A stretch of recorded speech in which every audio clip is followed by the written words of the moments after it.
안녕하세요. 이번 영상에서 이제 말레이시아의 인종은 왜 다민족 국가일까, 그리고 그 민족들은 어떻게 해서 이 말레이시아라는 이 말레이 반도에 모이게 되었을까에 대해서 얘기를 했었잖아요. 오늘은 그 다양한 이 다민족 국가가 인종끼리의 갈등이 너무너무 심해요. 역사도 되게 복잡하고. 그래서 왜 이렇게 말레이시아에서는 인종 갈등, 민족 갈등이 심할까, 이거에 대해서 오늘 한번 다뤄보도록 하겠습니다. 먼저 복습 갑시다. 말레이시아는 영국의 식민지였죠. 제가 저번 영상에서 영국의 식민 지배다 방식에 대해서 얘기를 했었는데 혹시 기억나세요? 바로 분할 통치 전략. 어려우니까 쉽게 말하면 민족 이간질 정책. 이게 뭐냐면 서로 다른 민족 집단에 서로 다른 역할과 계급을 부여해서 서로 분열시키게 만드는데 중간에서 영국은 편하게 지배하는 방식이었어요. 그래서 이렇게 역할이 나뉘었었죠. 말레이계는 농업 중심, 행정 중심, 중국계는 광산, 상업, 금융, 그렇게 해서 도시 중심으로 나가고 자본을 축적했죠. 그대로 인도계는 플랜테이션 노동직으로 3D 업종에 종사했고, 그게 이제 세대별로 내려오면서 고착화가 돼요. 그 결과가 중요해요. 그 결과가 어땠을까요? 중국계는 도시에서 다 자본을 축적하면서 경제권을 장악했고, 말레이계는 정치적인 중심은 잡았는데 경제적으로는 뒤처졌고, 인도계는 여전히 저소득층 으로 고착화가 되었어요. 이런 구조가 세대를 거치면서 지금까지 이어진 거예요. 근데 여기서 끝이 아니에요. 일제감정기가 옵니다. 영국의 식민지였던 말레이시아가 일본에게 점령당하면서 판도가 완전히 바뀌어요. 일본은 영국과는 완전히 다른 방식으로 지배했어요. 먼저 영국은 어떻게 했어요? 화교를 우대했어. 그러면서 말레이계 인도애들은 하대했어요. 근데 일본은 말레이계 인도계 애들한테 상대적으로 관대한데 반대로 중국계 애들은 혹독하게 단합했습니다. 왜 그랬을까요? 왜냐면 당시 중일전쟁이 있었거든요. 그 중일전쟁 때문에 일본에서는 화교고 뭐고 그냥 중국인이면 적대 민족이야, 이렇게 이제 인식을 하기 시작해요. 그래서 말레이시아에 있는 중국계 애들도 화교든 뭐든 다 똑같이 본 거예요. 그러면서 그 안에 있는 중국계 애들을 학살하고 고문하고 검열했어요. 진짜 끔찍한 일이었죠. 이게 어떤 결과를 낳았냐면 말레이계 인도계 애들은 우린 억압당하지 않았어, 일부 이런 인식이 존재했고, 반대로 중국계 애들은 우리는 희생당했어 라는 강한 반일 감정과 피해의식이 생긴 거예요. 그럴만도 하죠. 근데 이게 바로 오늘날 민족 간의 감정의 골이 더 깊어지게 된 원인입니다. 자, 그런데 말레이시아가 1957년에 드디어 독립을 해요. 근데 이때부터 또 다른 갈등이 시작됩니다. 바로 정치와 경제 균형이에요. 독립 당시 상황을 보면은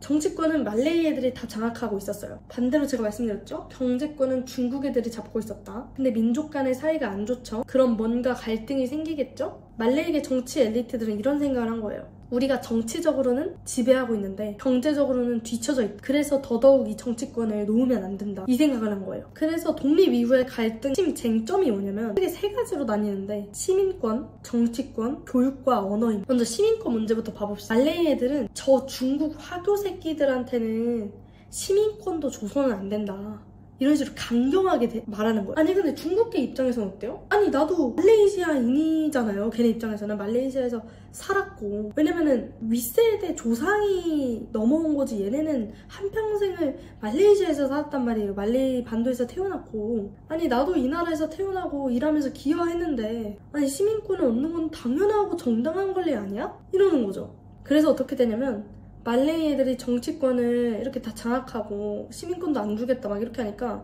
중국 애들도 빡쳐가지고 걔네들이 경제권을 잡고 있었잖아요. 고용을 안 시켜요. 정치권을 잡고 있는 말레이 애들도 한두 명이지 전체가 아니잖아요. 전체 대부분은 다 서민들, 평민들인데 중국 애들이 경제권을 다 잡고 있고 사회에서 다 한따까리 하는 애들인데 걔네들이 고용을 안 시켜주는 거예요.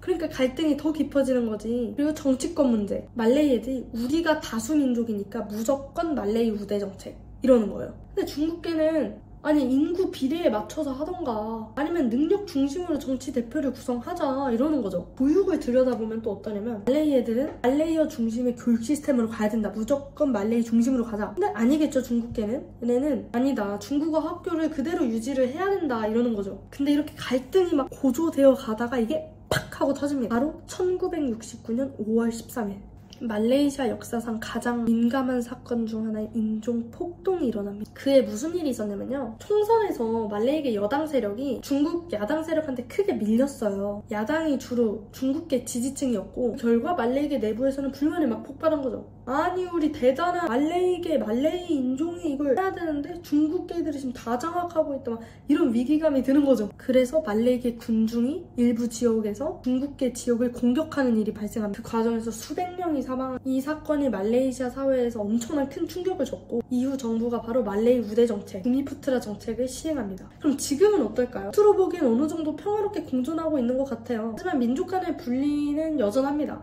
교육 시스템이 먼저 분리됐죠. 말레이계 애들은 말레이어 학교, 중국 애들은 중국어 학교, 인도 애들은 타밀어 학교. 그래서 어릴 때부터 서로 다른 환경에서 자라다 보니까 친구 관계, 종교, 커뮤니티, 결혼 등에서도 자연스럽게 끼리끼리 몰려다니게 되는 거예요. 사회 구조도 여전히 분리되어 있습니다. 취업, 대학교 입시, 공무원 채용, 승진 기회에서도 말레이계 우대 정책은 여전히 시행되고 있어요. 그래서 중국계, 인도계 애들은 더 큰 경쟁에서 열심히 살아가야 됩니다. 그래서 일부는 이거에 대해서 불만을 갖고 그냥 해외로 나가버리기도 해요. 인도계의 현실은 더 열악해요. 인도계는 영국 식민 시절부터 가장 열악한 계층 중 하나였고 독립 이후에도 애초에 퍼센트가 얼마 안 되니까 정치적인 영향력도 거의 없었어. 그러니까 얘네를 대변해주고 얘네를 뭔가 이끌어줄 그런 지도자도 당연히 안 나오겠죠. 그래서 한 줄 요약으로 끝내봅시다. 영국은 민족별로 역할을 분리하면서 분열을 유도했고 일본은 전쟁 중에 중국계를 표적 삼으면서 민족 간의 감정을 더 악화시켰고 독립 이후에 정치권을 진 말레이계가 경제권을 진 중국계랑 대립하는 상황이 만들어졌고 그 복잡하고 미묘한 균형이 아직까지도 이어지고 있습니다.